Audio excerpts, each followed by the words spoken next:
Tere, head eesti keele õppe eksperdid, nii siin Tallinna linnavolikogu saalis kui ka seal ekraani taga.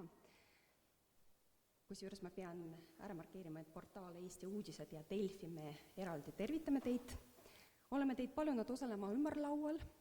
Ümarlaua pealkiri on venekeelsete koolide ja lasteaedade üleminek eestikeelsele õppele.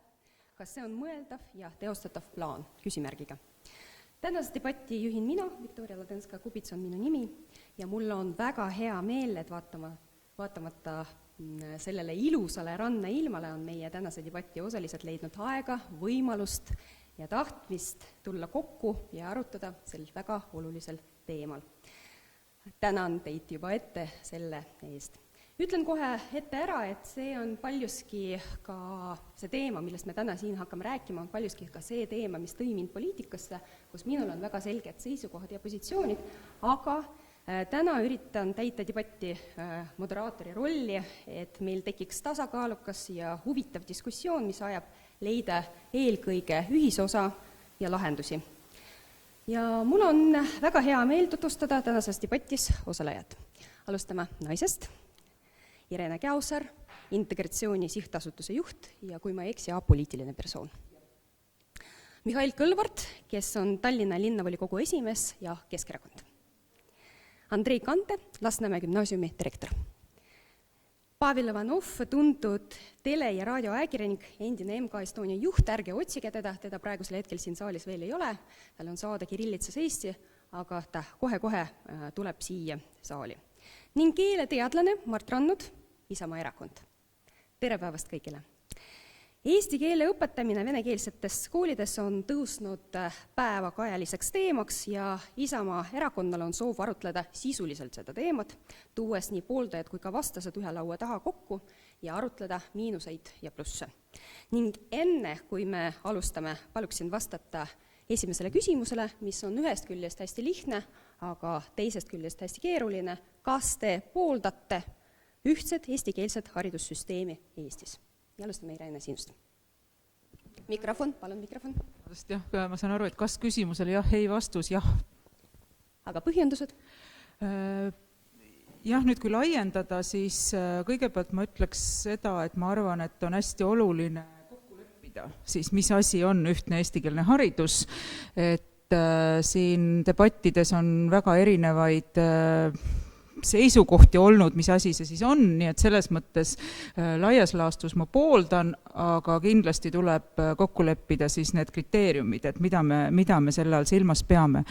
Miks? Sellepärast, et ma arvan, et Eesti on nii väike riik, et me saame ja peame tõmbama kõiki oma inimesi ühtsesse kultuuri ja keeleruumi, mis ei tähenda ükskeelsust, mis loomulikult, mida toetab mitmekeelsus ja mitmete keelte valdamine, aga ma usun, et see aitaks olla Eesti ühiskonnal sidusam ja teiselt poolt Eesti sidusal ühiskonnal toetada rohkem iga oma kodanikku.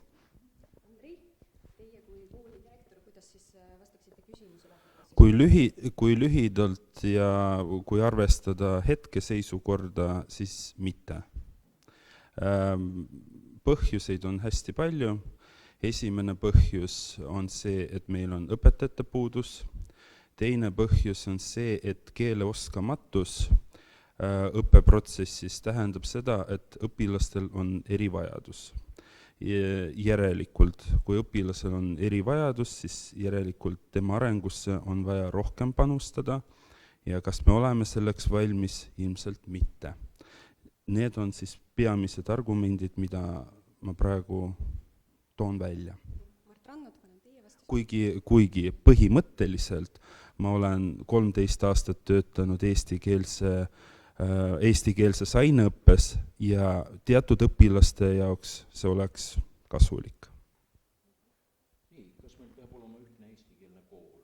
Kohe kindlasti peab olema. Ma rõhutan just seda, et meil peab olema, et see ei ole küsimus, et kas jah või ei.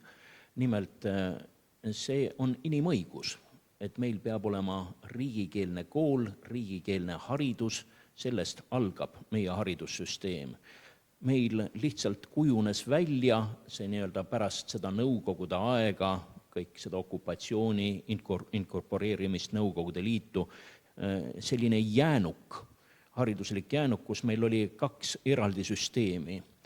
Ja me oleme nüüd seda üritanud tasakesi ikka ühtsustada, aga see meenutab natukene sellist koera-saba raiumist, kus ikka võimalikult õhukeste liistakutena raiutakse seda saba ja see ärritab ju kogu seltskonda, kui seda mitu korda tehakse. Seda saab küllaltki efektiivselt teha, vähemalt efektiivsemalt ja lõppsiht on meil ka teada. See on see ühtne eestikeelne kool.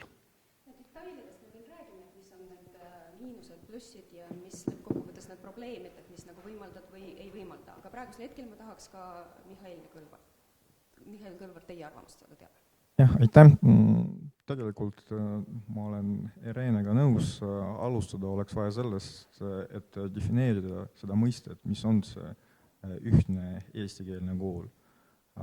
Mina loomulikult toetan ühtset haridussüsteemi, aga ma arvan, et see süsteem peab olema ühtne, aga ka mitmekülgne. Ja ma näen, et selles süsteemis on kohta nii vene koolile, kus on tagatud ka eesti keele õppe vajalikul tasemel, on kohta keelekümbluse süsteemile, on kohta kindlasti ka sellistele koolidele, kus õpivad koos vene ja eesti lapsed, aga mõlemas keeles, ka sellised koolid on juba olemas. Ja rääkimata sellest, et peab olema tagatud vene lastele võimalus õppida eesti koolides. Aga selleks on vaja ka luua tugisüsteemi. Selleks, et see õppe ei kaasaks kõike võimalikke riske, millest me saate jooksul veel räägime. Ma arvan, et üks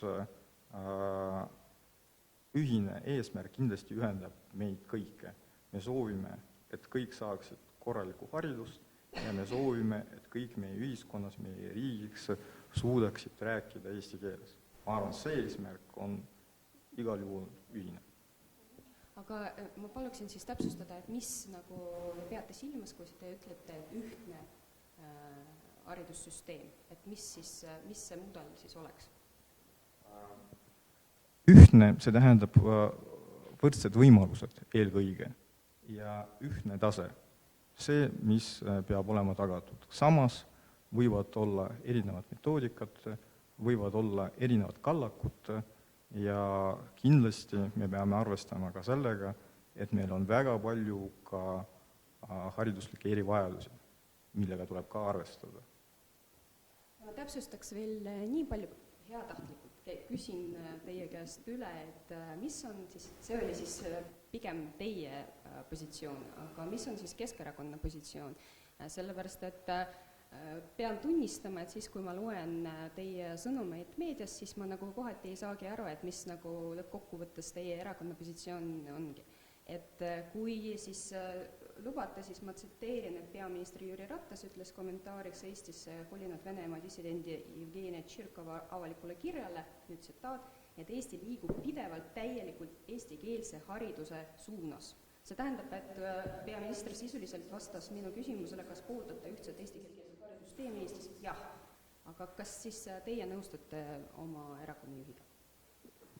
Ja, tegelikult, kui me räägime juba poliitiliselt, aga sinna see jutt vist igal juhul kaldub, siis see positsioon on tegelikult märgitud ka meie programmis.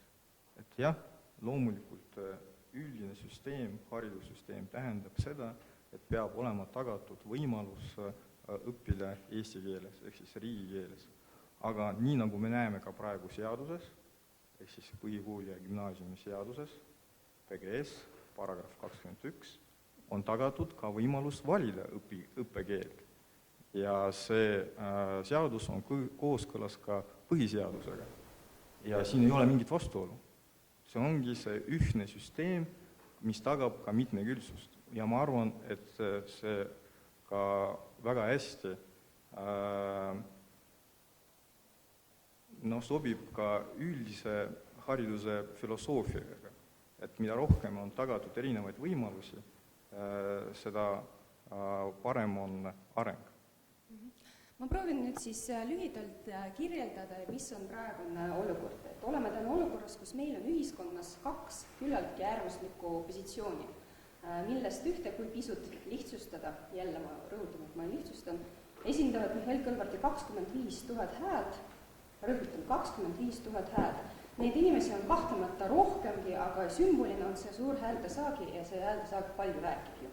Ja teiselt poolt Mart Rannut, vaatan nüüd teie poole, Eesti ühiskonna, võib-olla isegi niinimetatud maasoola hääl, kes küsib õigustatult, et kui iseseisvuse taastamisest saab 6 aja pärast 27 aastat, miks me ikka ei ole suutnud omaenda maal ja riigis korraldada asju nii, et oleks ühtne eestikeelne haridussüsteem. Ma veel lisan siia juurde, et on olemas ka emotsionaalsed aspektid, näiteks miks paljud inimesed sisuliselt ei taha sellistes debattides nagu osaleda. Miks on ikka, ja see on ka minu kogemus, miks on ikka olemas sellised kõned, et ma tuleksin, ma räägiksin teiega, aga siis selle seisukoha vastased päris valusalt löövad mind. Päris valusalt löövad kommentaarides ja siis löövad lausa reeturiks. See vastandumine, veel kord vastandumine eelkõige poliitilisel tasemel, aga see peegeldub ühiskonna peal ja siis lõppkokkuvõttes ka meedia aitab sellele kaasa. Aga mina arvan, et just vastandumisest võikski antud juhul loobuda, sest et nagu oli siin õigetpidi öeldud, et mõelda tuleb sisu peale eelkõige ja meil on tegelikult olemas lapsed ja need lapsed on selge see, et meil on meie tulevik, on meie lapsed ja ega tegelikult sõltumata sellest, et mis rahvusest on lapse vanem ja mis on ta emakeel, lapse vanem ikka tahab, et ta laps oleks õnnelik ja ta laps oleks hea haridusega. Ja ju siis see tähendab, et meie eesmärgid on tõepoolest hästi ühtsed. Samas meie mured ja meie hirmud on ka ühtsed. Ehk siis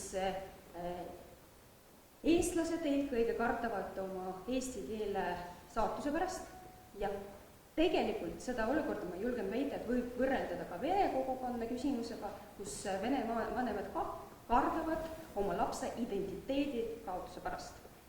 Ja tundub, et ka mured on meil üsna sarnased, äkki prooviks siis otsida ühisosa. Aga nüüd siis siit edasi ma küsin siis Irene teie käes, mis on praegune seis, et kirjelda ära numbrites ka, et kuivõrd suur probleem see on, et me nagu iga kord enne valimisi räägime sel teemal?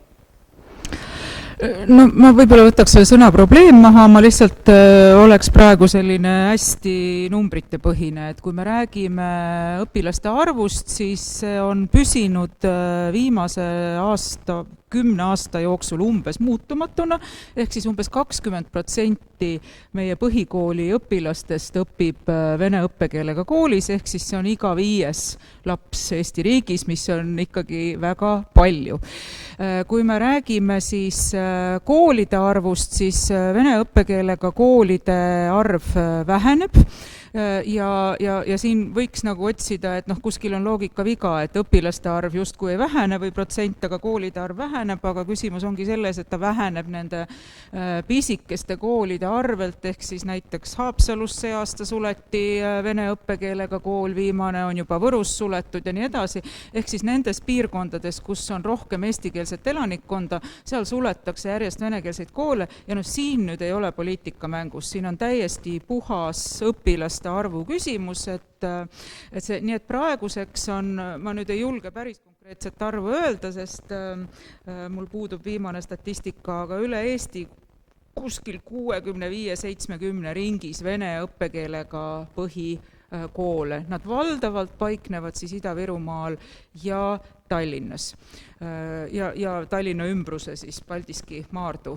ja nimelt need piirkond on suhteliselt geograafiliselt ära määratletud, kus nad paiknevad ja kui me räägime nendest mudelitest, siis ma arvan, et Tartu ei vaja mingit erilist mudelit, Pärnu ei vaja mingit erilist mudelit, seal toimivad need asjad tegelikult iseenesest ja saadakse hakkama, nii et tegelikult seda mudelit me otsime ikkagi nendele piirkondadele, kus venekeelset elanikkonda on rohkem.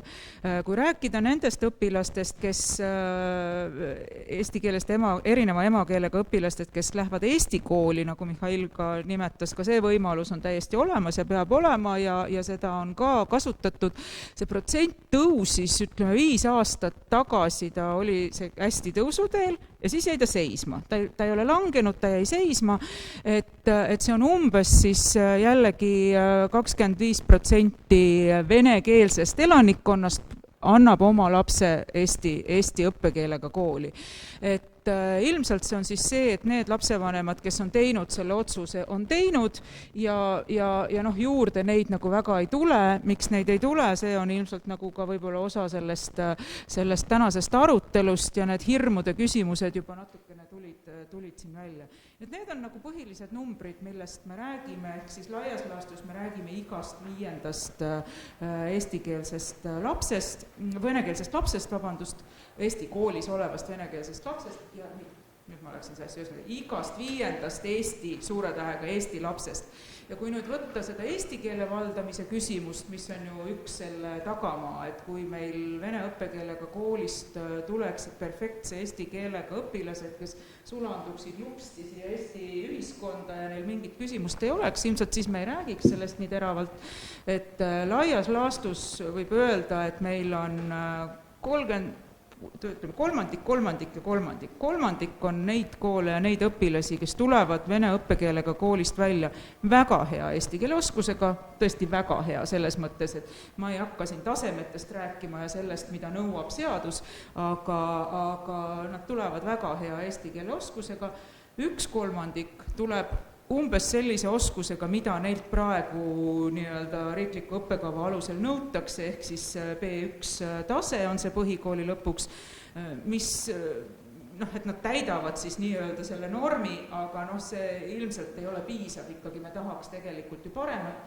Ja 1/3 on siis umbes neid, kes tegelikult tulevad alla selle oskuse, nii et 1/3 väga hea, 1/3 tubli 5 istu umbes ja 1/3 neid, kes siis tegelikult tulevad ebapiisava oskusega.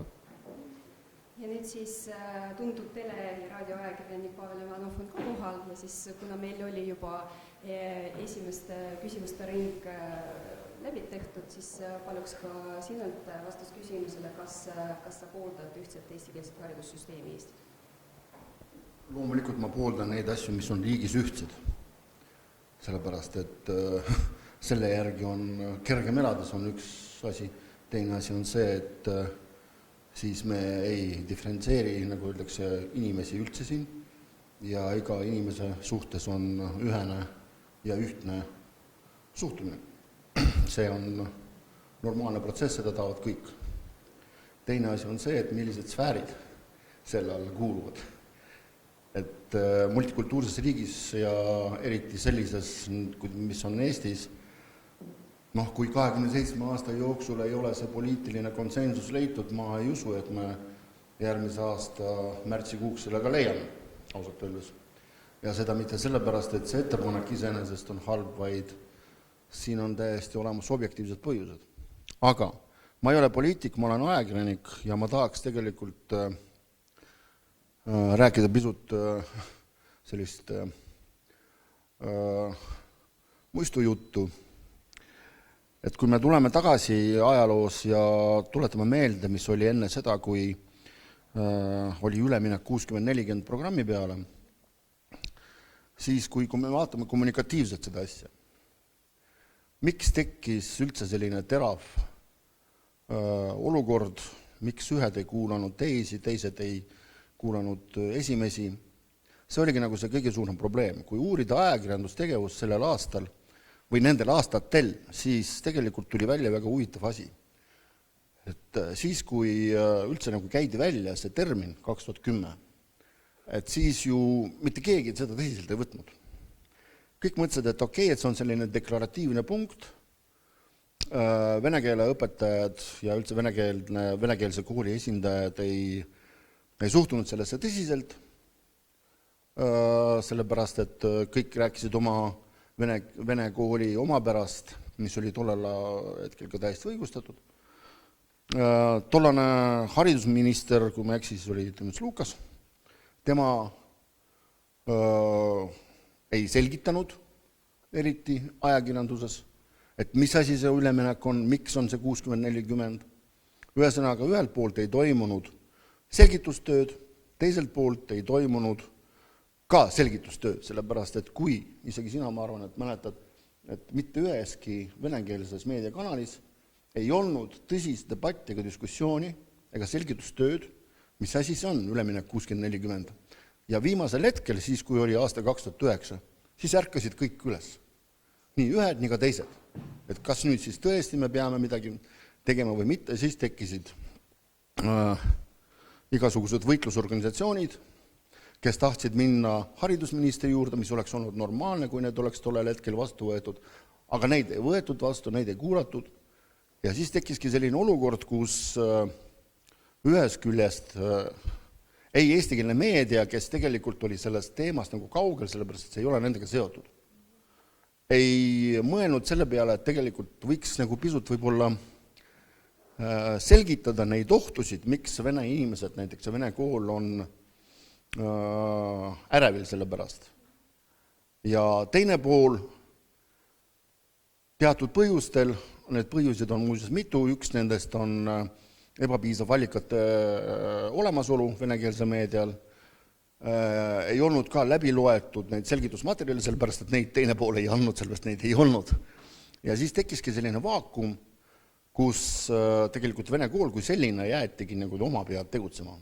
Oota, aga praegu sulle tundub, et debatt on ju juba käimas või praegusel hetkel see debatt on ka puudu? Ma räägin lõpuni praegu. Ja ei tahaks, et see sama asi korduks nüüd.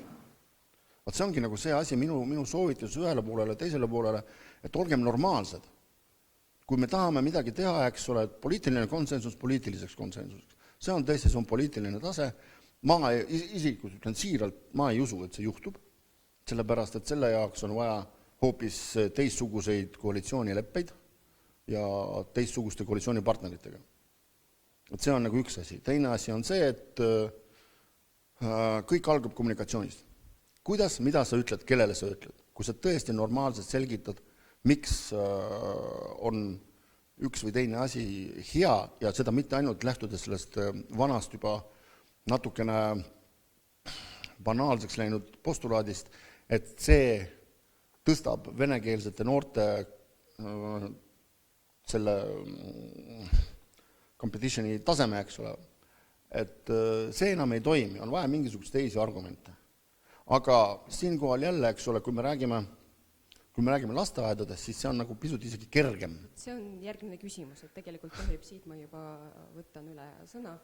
Ma lihtsalt lõpetan, et see on nagu kergem, sellepärast, et siis ongi nagu juba hoopis teine keskkond, aga mis puudutab nagu koole, siis ma loodan, et see, mida paar kuud tagasi minister välja käis, haridusminister, et me ikkagi üritame leida ja ettevalmistada õpetajaid kõigepealt.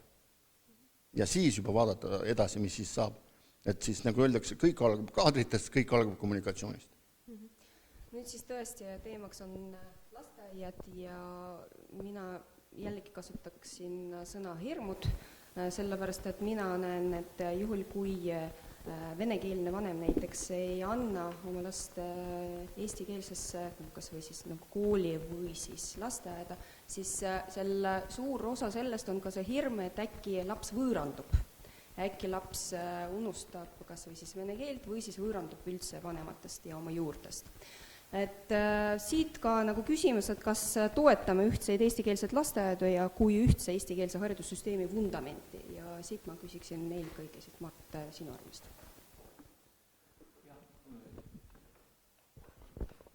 Eestikeelsed lasteaiad ka venekeelsete laste jaoks, see ei ole kohe kindlasti probleem. Esiteks, venekeelseid lasteaedu tänapäeval on küllaltki vähe. Et kas Tallinnas on 8 või 26 venekeelset lasteaeda, kokku neid lasteaedu, mis on venekeelsed, neid on kuskil 50 ja 70 vahel, et kunagi oli 70, aga nende arv on vähenenud. Ja nende arv jätkuvalt väheneb ikka selle sama probleemi pärast, et lihtsalt, et ka lapsi on vähem ja lapsi pannakse väga palju eestikeelsetesse lasteaedadesse. Ja siin me peame lähtuma sellest, mis on kõige parem lapsele. Ja üldiselt seda teavad emad kõige paremini, et mis on kõige parem lapsele. Ja me tõesti teame, kuidas nad tahavad panna oma last eestikeelsesse lasteaeda, aga sinna on keerulisem panna kui venekeelsesse lasteaeda, nagu me teame. Nii et see on juba selline administratiivne takistus, mis on meil tee peal ees. Ja kõige lihtsam alustuseks ongi see, et kui me kõrvaldame kõik administratiivsed takistused, mis takistavad meil eesti keelt oskamast ja kasutamast. Kui me selle ära teeme, siis on meil juba esimene aste sellel teel astutud. Aga mina siin probleemi küll ei näe.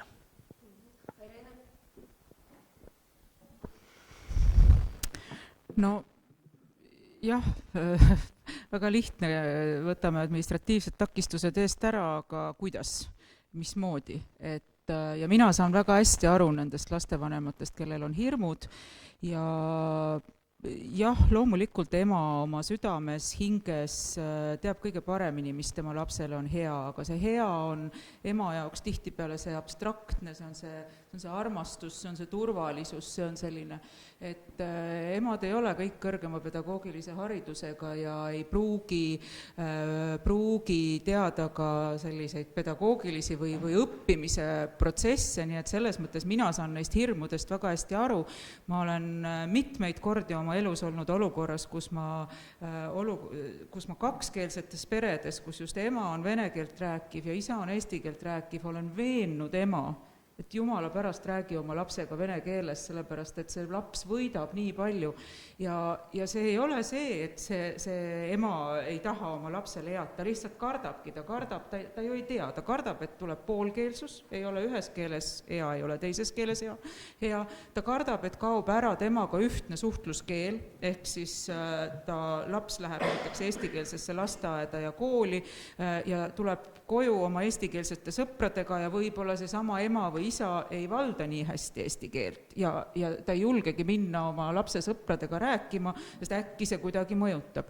Ta on kuulnud igasuguseid asju, kuidas eestlased ei armasta venelasi või mis iganes, eks ju. Need kõik asjad mõjutavad ja need kujundavad tema hoiaku ja tema arvabki, et lapse jaoks kõige parem on see, kui ta on turvalises venekeelses keskkonnas kuni, ma ei tea, ülikooli lõpuni, jah, andke eesti keel, aga hoidke selles mullis. Nii et selles mõttes ma arvan, et see ei ole nii lihtne ja ei ole lihtne ka mõlemalt poolt, et kui me räägime ka eestikeelsest vanemast, ega siin on ju ka palju hirme. Kui me räägime näiteks sellest ühtsest lasteaiast, et vene lapsed ja eesti lapsed võiksid koos õppida, siis paljuski me kuuleme ka eesti lapsevanematelt, et kui on ikka 2-3 vene last rühmas, siis on veel okei, aga kui on juba rohkem, no siis ju kaob eesti keel ära, siis läheb kõik venekeelseks ja kõik sedasi. Nii et ma arvan, et siin on see lastevanematega tegelemise valdkond, kui mõelda, et mida siis nagu teha. Et ma ei arva, et me peame võtma, et nii on ja nüüd ärme midagi tee, et mida siis teha, ongi see, et tegelikult rohkem rääkida inimestega, et tegelikult kakskeelsus on ainult pluss, et tegelikult kakskeelsus ei mõjuta ka kuidagi seda emakeelt ja nii edasi, et nendest hoiakutest algab kõik ja mina ikka väga kiiret protsessi siin ei näe. Ma pooldan eestikeelset lasteaeda absoluutselt, aga ma ei näe seda protsessi, et see võiks juhtuda väga kiiresti. Kindlasti sihiks me peaks võtma, jah. Kindlasti välk üleminekut ühtsele eestikeelsele haridusele ei saa toimuda, aga see esimene samm eestikeelsed lasteaiad, see võiks küll lähiajal olla päevakorral.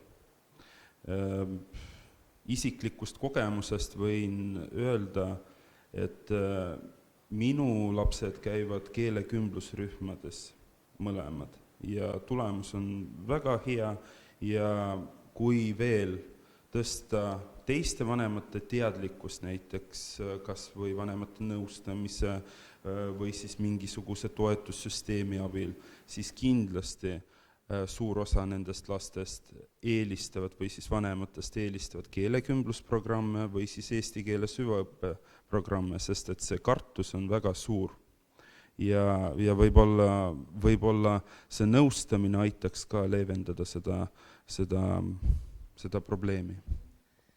Nüüd ma esitan natukene mõnevõrra isikliku küsimuse, aga me leppisime kokku Mihhailiga, et ma tohin seda küsimust esitada, et mis lasteaias käib sinu laps, siis ma räägin ka oma kogemusest, kui tohib. Aitäh, et lugupeetud kolleegid siis räägivad sellel teemal üldiselt ja mina siis enda isikliku kogemusest. No ma alustan ikkagi üldisemalt ja jällegi, kuna me tihti kohtume Irenega igasugustel debattidel ja seminaridel, siis ma võib-olla natuke paneeriks talle,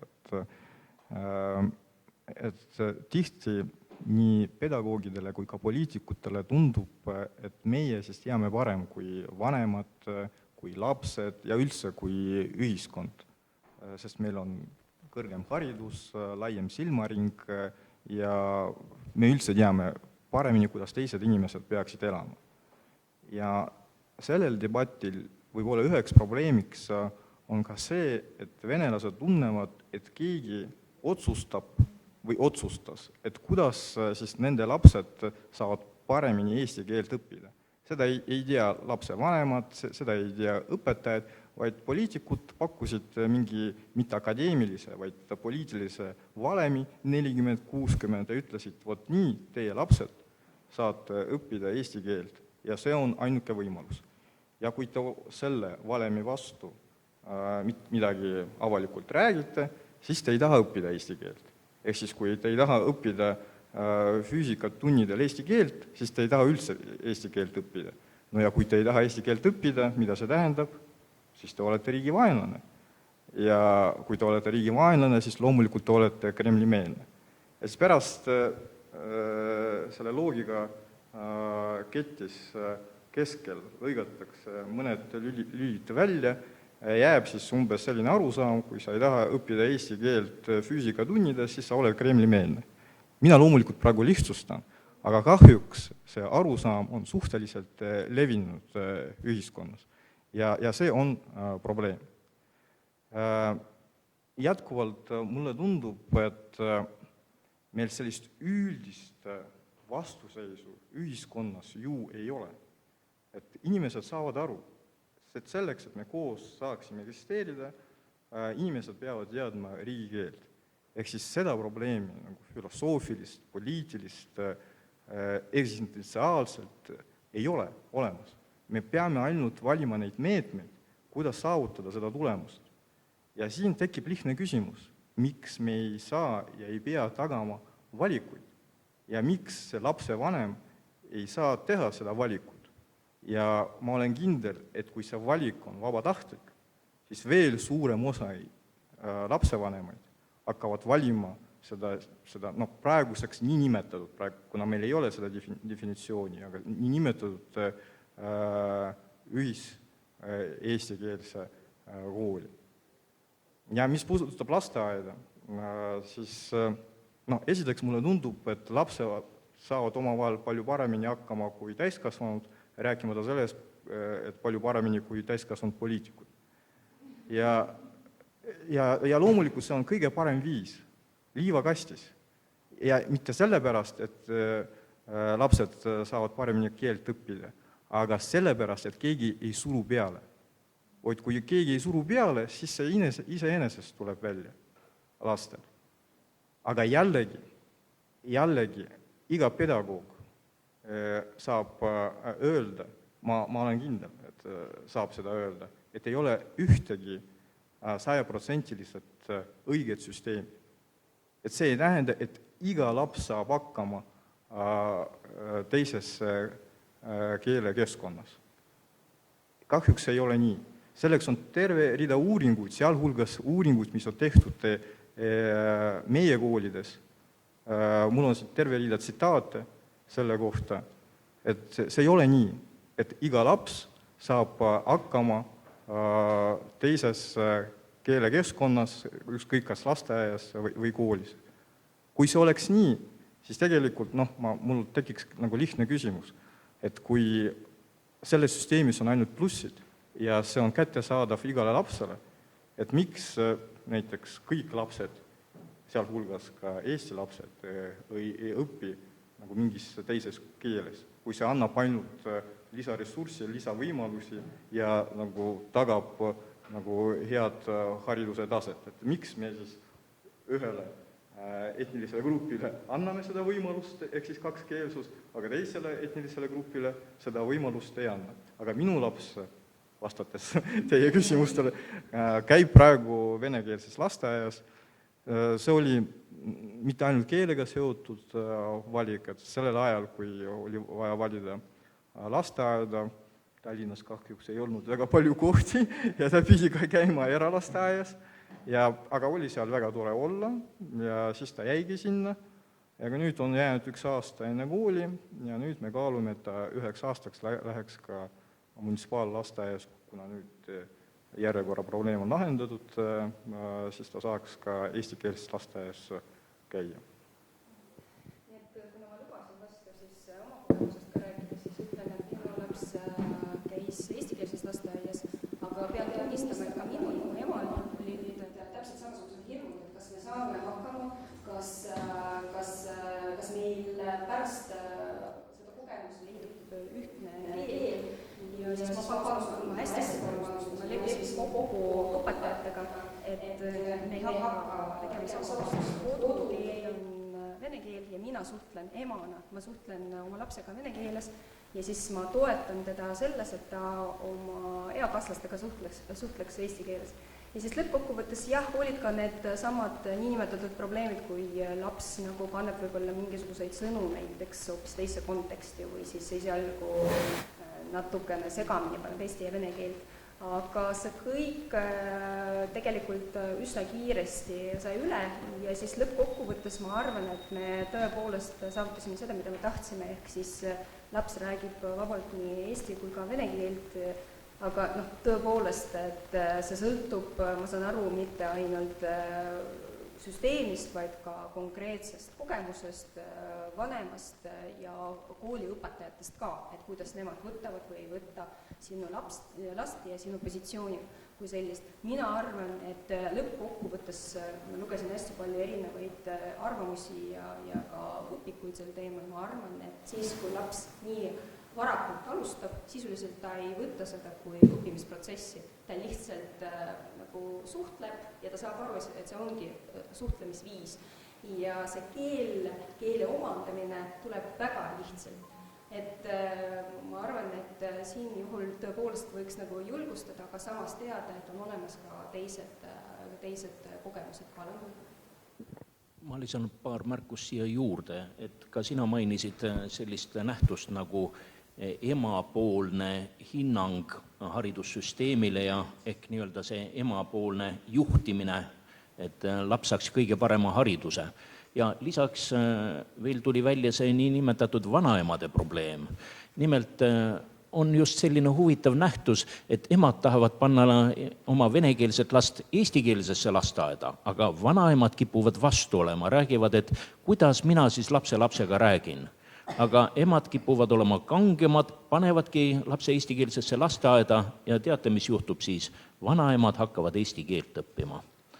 Et nende keeleoskus siis selle tõttu paraneb.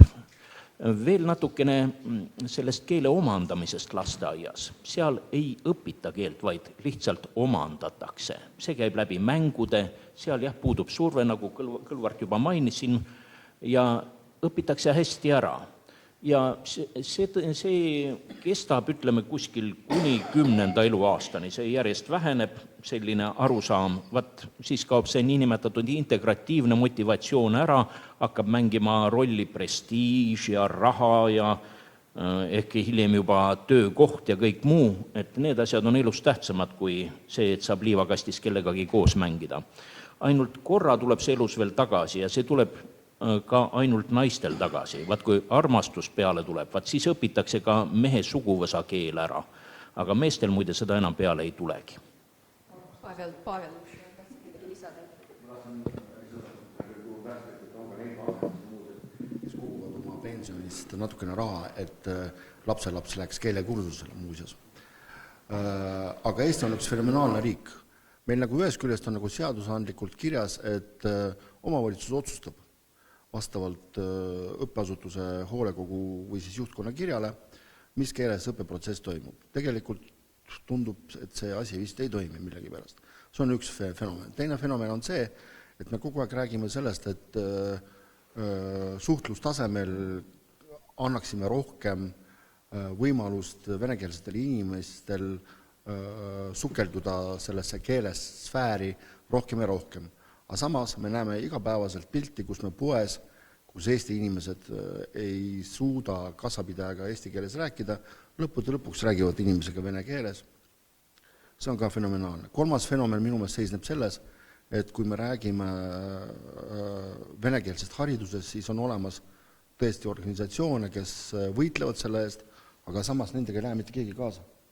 Kui me tuletame meelde, siis näiteks Vene kool Eestis Läti venekeelse hariduse toetusmiitingutel on 8 inimest. Et ma ei tea, kas siin on see hirm vene inimestel, kas minna koos kaasa ja siis me täpselt, Mihhail väga ilusti kirjeldas selle situatsiooni, et kui sa hakkad kaasa rääkima millegisse, siis sind koheselt ristitakse Kremli-meelseks. Et kas siin on see oht või siis teine asi, et inimesed saavad aru, et see teatud mõttes omamoodi radikaalsus ka ei vii mitte kuhugi. Täpselt samamoodi ka teisest küljest. Juhul, kui sa väga pooldad ühiskonna positsiooni, siis sa riskid sellega, et äkki siis kuskil ilmub see pealkiri, et just kui sa võõrandud oma juurtest. Ja kõige hullem selle asja juures on see, et tõesti, et mitte keegi ei taha aru saada nendest ohtudest. Ja siinkohal ma tuletan meelde, kuidas umbes 5 või 6 aastat tagasi Art Müller Vikerraadios tegi geniaalse asja. Tollel hetkel olid aktuaalsed kaamerad pühapäeviti niisuguseks laiendatud formaadis ja ta 2,5 minutisse pani kõik venekeelsete inimeste ohud kokku, mis oli lühike, kokkuvõttav, arusaadav. Kui poliitikud oleks tollel hetkel seda kuulanud ja kõrva taha pannud, ma arvan, et võib-olla siis oleks see poliitiline otsus juba siis sündinud. Aga lähme tagasi siis koolisüsteemi juurde ja siis ma saan aru, et praegusel hetkel sisuliselt see pilt on väga kirju, et milline on meie koolisüsteem ja just nimelt lähtudes sellest, et me räägime eesti ja vene keelest. Ja väga printsipiaalne küsimus on tegelikult, mida me lõppkokkuvõttes tahame. Kas pigem tahetakse seda, et venekeelsetest koolidest saaksid eesti koolid või siis pigem tahetakse, et vene lapsed läheksid eesti koolidesse? Et mis variant või mis nagu loogika oleks peamine loogika ja lähtudes millest me nagu edaspidi võtaksime diskussiooni, et Irene, mida sina arvad? No, mina iseenda jaoks näeksin ideaalmudelina Eestis seda, et kõik lapsed õpiksid koos, et nad õpiksid ühes koolis, olenemata nende emakeelest, kultuurilisest taustast ja et neile seal koolis oleks sealjuures tagatud siis nende emakeele õppe ühel või teisel moel. Ma ei hakka detailidesse minema, et mis mahus ja kuidas, et see on juba tehniline küsimus, aga põhimõtteliselt, et see võimalus oleks olemas, et kui ma alustasin sellest, et jah, ma pooldan eestikeelset õpet, aga me peame defineerima, mis asi see on. Praegu põhikooli ja gümnaasiumi seaduse järgi on see sama 60%, et kui 60% või enam on mingisuguses keeles, siis selleks loetakse õppekeelt, aga seadused on põhimõtteliselt ju täiesti inimeste koostatud ja seega ka muudetavad, nii et praegu on see nii. Nii et mina ideaalis näen seda, kui me nüüd vaatame reaalsust jällegi korraks ja vaatame Eestile otsa, siis vaatamata sellele, et me oleme nii väike riik, on meil ikkagi väga erinev geograafiline pilt, ehk siis paraku ongi kujunenud nii, et eestikeelne elanikkond elab valdavalt, ma nüüd ultreerin jälle, sest loomulikult on näiteid üksikuid nii ja niipidi, et eestikeelne elanikkond elab justkui oma ruumis ja venekeelne elanikkond elab oma geograafilises ruumis. Et siis ongi see küsimus, et jah, me võime ideaalis tahta, et nad õpiksid koos, aga kus nad siis koos õpivad, et me ei saa öelda Lasnamäe lapsevanemale, et hakka oma 1. klassi last viima Nõmmele kooli või vastupidi, et noh, või siis Narva inimesele ütleme, et aga sina nüüd hakka viima, ma ei tea, Iisakusse või Jõhvi või kuhugi, et nii et meil on see regionaalne küsimus. Nii et selles mõttes ma näen, et piirkondades, kus see on rahvastiku koosseisu poolest võimalik, ma näen, et lapsed võiksid olla kõik ühes koolis ja ühes lasteaias, kus ei ole, seal tuleb rakendada teisi mudeleid, on see keelekümblus, on see midagi muud, ehk siis nii-öelda eesti keele õppe tõhusamas vormis ja noh, nii see on, et ma olen hästi palju mõelnud sellele, mitte ainult viimasel ajal, vaid tegelikult ma olen ju selle süsteemiga seotud 92. aastast, kui ma läksin vene kooli eesti keele õpetajana tööle, et siis mina ei näe, et Eestis oleks võimalik praegu ühte mudelit niimoodi kirvemeetodil rakendada, et ma arvan, et siin on vaja väga erinevaid mudeleid, aga me peame siiski poliitilises mõttes riigis kokku leppima, et mingisuguses baasis, et ma, nagu Mihhail ütles, vabatahtlikkuse printsiip, jah, ma pooldan ka vabatahtlikkust,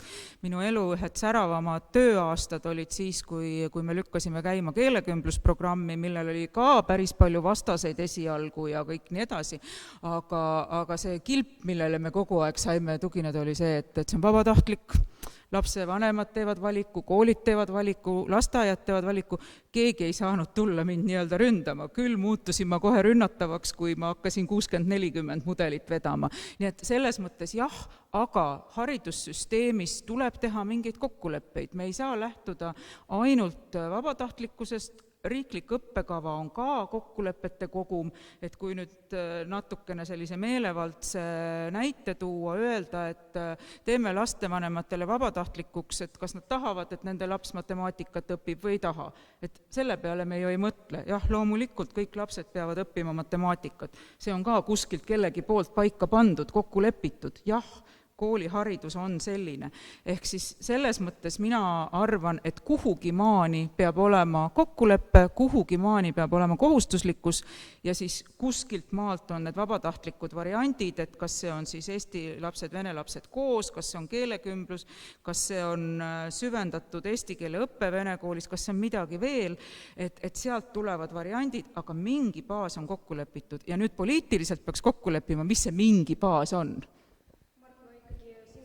Täpsustan, et kuidas sina vastaksid sellele küsimusele, et kas siis, ma saan aru, et see pilt on tõepoolest hästi kirju ja ma saan aru, et siin on väga erinevad mudelid, aga siis sinu arvates see peamine suund, et siis kaks sellist võimalust, kas siis tõepoolest venekeelsed koolid, kas või tasapisi, pikemas perspektiivis või kuidagi teisel moel, aga ikkagi eestikeelseteks, või siis vene lapsed Eesti koolides, mis variantidest oleks nagu loogilisem ja lihtsam lapse jaoks ja eelkõige? Kõigepealt ma alustan ikka sellest, et mis on see miinimumstandard, kuhu me peame välja jõudma. Ja see miinimumstandard on inimõiguslik. Et see ei ole mitte äärmuslik, nagu siin korra oli mainitud, et minu seisukohad võiksid olla sellega seotud või Kõlvarti seisukohad. Me peame lähtuma kõik samast standardist. Ja selleni peame välja jõudma, kuigi me võime selleks kasutada erinevaid mudeleid. Ja seetõttu kõige lihtsam mudel on see, kui lihtsalt vene lapsed lähevad Eesti kooli, seal nad küllaltki kiiresti omandavad selle keele, omandavad suhtlusringkonna, võrgustiku, nii-öelda infovälja, kõik need asjad tulevad nii-öelda lisaks sellele. Aga tohib, ma küsin vahe? Jah. Vene keelt kõnelevana emana. Ma küsin, et kas siis selle loogika järgi, kas Eesti koolis võiks küsida neile, kelle emakeel on vene keel, kas siis süvendatud vene keele õpet või siis pluss süvendatud vene kirjandusõpet, et vene emakeelega laps ikkagi ka Eesti koolis saaks sellist võimalust ja õpiks, loeks Puškinit, Dostojevskit ja Tolstoit ikkagi emakeeles. Ka tänapäeval on see võimalus täiesti olemas, et saadakse küllaltki hea ülevaade vastavatest valdkondadest, nii et siin mina seda probleemi ei näe, et kool ei pea olema mitte selline koht, mis hakkab nii-öelda inimest piirama, vaid selleks kahtlemata võib veel neid võimalusi luua ja selleks ei ole eraldi seadust tarvis, seda saab ka administratiivselt teha. Küsimusele. Mina jälle tahan rääkida Irenega, et huvitav on vaadata, kuidas siin aastate jooksul, kui me kohtusime jällegi erinevatel üritustel, kuidas hakkasid meie seisukohad lähenema üksteisele. Et esimesed debatid olid päris emotsionaalsed, nagu ma mäletan. Aga kuna jutt oli matemaatikast, siis ma ikkagi luban endale tsiteerida ühe uuringu, mida on tehtud Tallinna Ülikooli poolt mõni aasta tagasi, no tegelikult juba 6 aastat tagasi. Ma arvan, praegu see olukord on parem, aga ikkagi tendentsid, ma arvan, on suhteliselt samad. Ja see tsitaat kõlab siis järgmiselt. Detailsem analüüs 3 baasvõimekuse rühmas eraldi näitas meile, et vene õppekeelega keskkonnas toimus akadeemiline areng kõigis võimekuse gruppides. Madala ja keskpärase võimekusega õpilased arenesid ja suutsid matemaatika teadmiste omandamises tõusta järgmise tasemega gruppi ning kõrge võimekusega venekeelsete areng seejuures ei pidurnud, vaid need õpilased pigem säilitasid oma kõrge akadeemilise taseme. Seevastu arengu tulemused sama võimekusega mitmekeelsete rühmas, kes õpivad eesti õppekeelega keskkonnas, olid märkimisväärselt kehvemad. Nimelt madala võimekusega õpilaste arengutrajektoor jäi ka akadeemilises plaanis madalale tasemele, kõrge võimekusega mitmekeelsete potentsiaal ei realiseerunud õppetulemustes ja keskmise võimekusega õpilased pigem liikusid madala akadeemilise tasemega gruppi. See ei ole poliitiline uuring, see on akadeemiline uuring. Ma arvan jällegi, et praegu see olukord on natuke parem, aga see on just see risk, millest ma oleme rääkinud. Ehk siis see näitab seda, et see ei ole päris nii, et iga laps saab hakkama ja igal lapsel läheb hästi. See on üks asi. Nüüd kuidas me näeme seda nagu tulevikku? Ma arvan, et meie ühiskond on huvitatud selles, et see tulevikukool on selline, et ükskõik, mis see mudel on, seal õpivad koos venelased ja eestlased. Ehk siis kõik meie ühiskonna liikmed koos, kui see on eestikeelses koolis, kus on nagu avatud koolisüsteemis, õpilased õpivad matemaatikat üks päev vene keeles, üks päev eesti keeles ja siis eraldi õpivad süvendatult enda emakeelt ja loomulikult seal on ka teine ja kolmas võõrkeel olemas. Ja aga selline süsteem, kus on vene kool säilitatud ja kus on ka loomulikult tagatud eesti keele õppe. Ja samas koolis võiksid õppida ka eestikeelsed lapsed. Nii nagu praegu eestikeelsed lapsed käivad venekeelsetes lasteaedades, see ei ole väga levinud, aga see protsent tõuseb, ehk see huvi kasvab, mis on ka normaalne, see ongi tõeline integratsioon. Aga tegelikult me saame ju aru, et üldine suund on selline, et rohkem venekeelsed lapsed hakkavad õppima eestikeelses koolis. Ja kui keegi seda ei hakka peale suruma, keegi ei hakka nõudma, et see toimuks homme, ülehomme, et see protsess läheb sujuvalt. Samas, see ongi see, ütleme nii, mitte jõuline, vaid naturaalne või ütleme nii, vabatahtlik assimilatsioon, mis igas riigis toimub.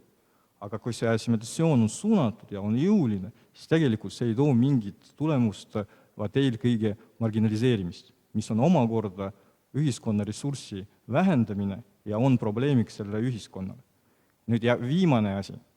Ma arvan veel üks probleem, mis meil ühiskonnas on, et iga kord, kui me räägime vene koolis, vene lasteaias, me räägime probleemist. Et vene, ehk siis ükskõik mis vene asutus, see on probleem. Sellega tuleb midagi teha. me ei näe seal potentsiaali, me ei näe seal ressurssi. Ja siin tekib üks väga põhimõtteline küsimus meie ühiskonnale. Aga kas üldse vene vähemus Eesti riigis, see on suuremas plaanis probleem või suuremas plaanis ressurss?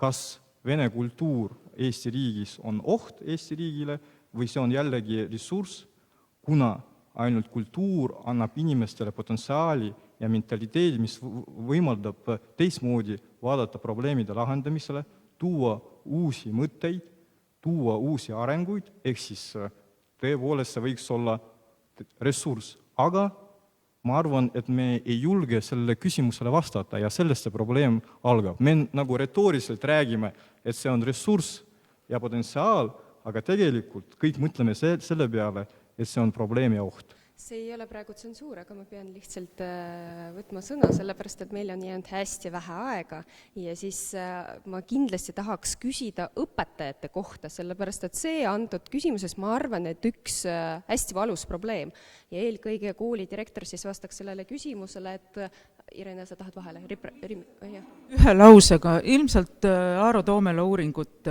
Mihhail Kõlvart praegu tsiteeris ja ma lihtsalt ütleks seda, et see, mida minu jaoks see uuring näitas, ma pean väga lugu Aaro Toomela uuringust ja tema meeskonna tööst, see, mida minu jaoks näitas see, et ka see, kui me räägime eesti ja venekeelsete laste ühte kooli nii-öelda panemisest, see ei saa käia lihtsalt nii, et võtame need vene lapsed ja viskame sinna kooli ja siis see kõik toimub iseenesest.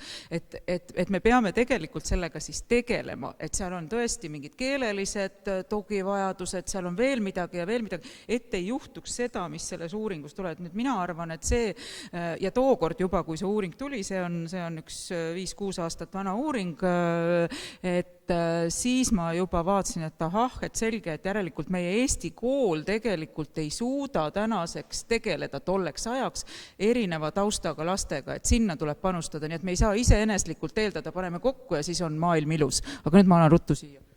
Et siis kuidas ikkagi on juhtunud selline elukord, et tegelikult meil endiselt on probleeme eesti keele õpetajatega? No tegelikult tahaks veel kord rõhutada, et vene õppekeelega kool ei ole probleem. Vene õppekeelega kool täidab oma missiooni tegelikult täies mahus, et me üritame teha kõik endast sõltuvalt, et meie õpilased kõik räägiksid eesti keelt. No näiteks paljudes venekeelsetes koolides on loodud selline valikusüsteem, kus vanemad võivad valida keelekümbluse, eesti keele süvaõppe ja siis tavaklasside vahel. Näiteks meil on ka selline süsteem täiesti olemas, aga tänu sellele, et meil ei ole lihtsalt õpetajaid, me ei saa avada 2 eesti keele süvaõppega klassi. Meil on keelekümblus, meil on eesti keele süvaõppega klass, kus on teatud ained eesti keeles, mis on ülimalt populaarne tegelikult. Me saaksime avada 3 klassi, aga meil ei ole selleks ressurssi. Ja tõepoolest, mida järgmises pärast valimisi peavad need koalitsioonilepingud sätestama, on see, et kuidas tuua õpetajad kooli. See on kõige suurem probleem ja just nimelt kakskeelseid õpetajaid. Ja võib-olla veel üks asi, mida vajab venekeelne kool, on see, et eesti keel peaks olema iga päev. See tähendab seda, et siin tuleb leida mingisugust kompromissi ka tunnijaotuskavas, võib-olla ka õpilaste koormuses, sest et alates 1. klassist on vaja õpetada eesti keelt, mitte 1 ja 2 tunniga nädalas, vaid suuremas mahus. Meil on jäänud tõepoolest väga vähe aega ja siis seoses sellega ma palun teid iga üks, et ütleks paar lauset ja küsimus on hästi konkreetne, et kas siis ikkagi see ühisosa on leitav, kas on võimalik saavutada mingisuguseid kokkuleppeid antud teemal või enne järgmisi valimisi me jälle hakkame rääkima sel teemal?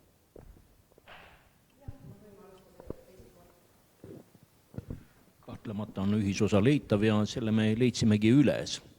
Nii et ka täna, kes me siin arutasime, jõudsime selleni välja, et peavad olema võrdsed võimalused eesti ja eestikeelses ühiskonnas ja see eeldab, et seda eesti keelt osatakse ikka väga hästi.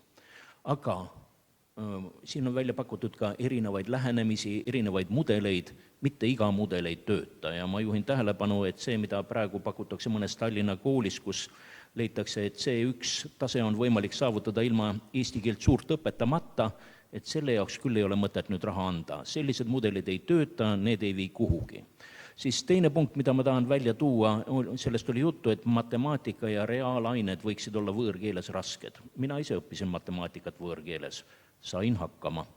Tegelikult on täpselt vastupidi, see sõnavara, näiteks matemaatika sõnavara 7. klassis, mis omandatakse lisaks eelmistele klassidele, see on kuskil 100 sõna. Ja see ei ole mingi probleem, et seda omandada. See mõtlemine käib nii-öelda väljaspool neid keelelisi, otseselt keelelisi kontseptsioone. Selleks, et matemaatikat hästi mõista, ei pea ka eesti keelt hästi rääkima.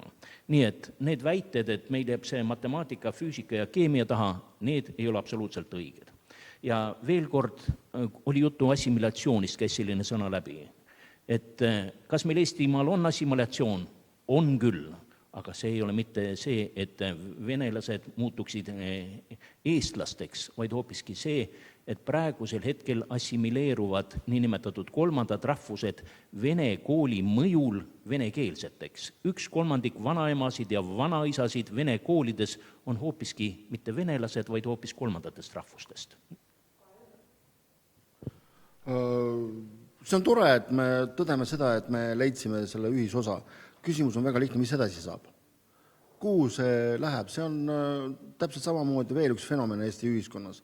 Et on olemas väga palju igasuguseid üritusi, kus kohas leitakse, tõdetakse, et leiti mingi ühiskoos osa, kõik on rõõmsad, kõik plaksutavad, aga mis saab pärast?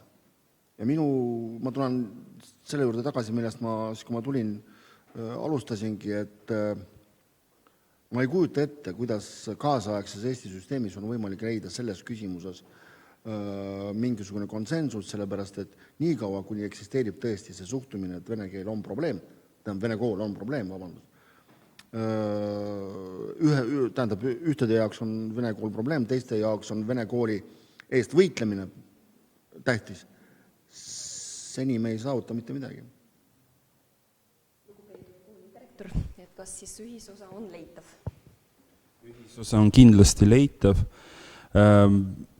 Tegelikult enne valimisi ma usun, et see teema kerkib veel üles, aga mis oleks minu ettepanek teha õigeid asju. Selles mõttes, et enne ühtse süsteemi loomist teeme rohkem koostööd venekeelne, vene õppekeelega kool ja eesti õppekeelega kool. Teeme rohkem koostööd ja vaatame, kuidas meie õpilased saavad hakkama. Kas või õppekavadesse võiks kirjutada mingisugust lõimingu osa, et me saaksime tõepoolest koostöös teha midagi.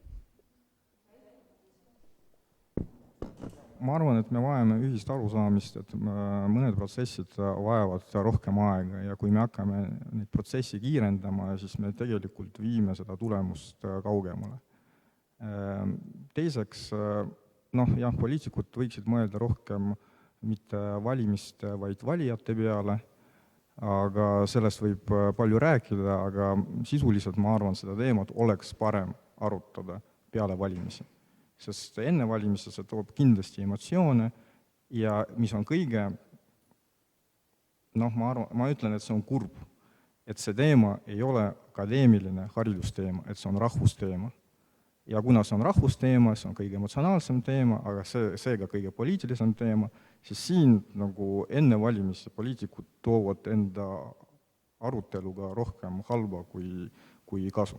Ehk siis sisulist diskussiooni sel teemal oleks parem jätkata peale valimisi. Irene?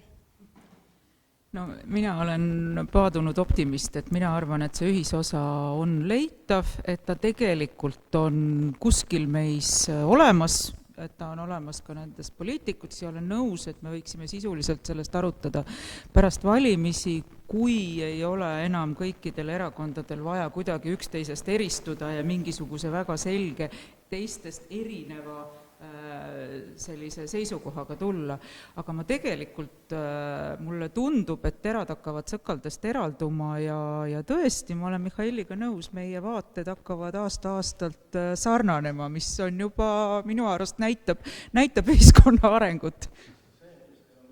Meie ühine tulevik. Ja ühiskond on nii väike, et ei ole päris nii, et kui üks elab ja arvab ühtemoodi, see kuidagi ei mõjuta teist, et me peame leidma seda ühist arvamust. No mina siis lõpetan fraasiga, et meie ühisosa on ikkagi meie lapsed ja tahaks väga, et need lapsed oleksid tõepoolest õnnelikud ja väga hea haridusega. Ma tänan teid selle hea, väga huvitava vestlusringi eest, ma tänan teid, kes jälgisid meie debatti siis kas siis Delfi või Eesti uudiste vahendamisel ja ma arvan, et see debatt seisab meil veel ees, ehk siis veel põnevamaid fakte ja diskussioone me ootame. Aga aitäh teile! Ja ilusat päeva jätku!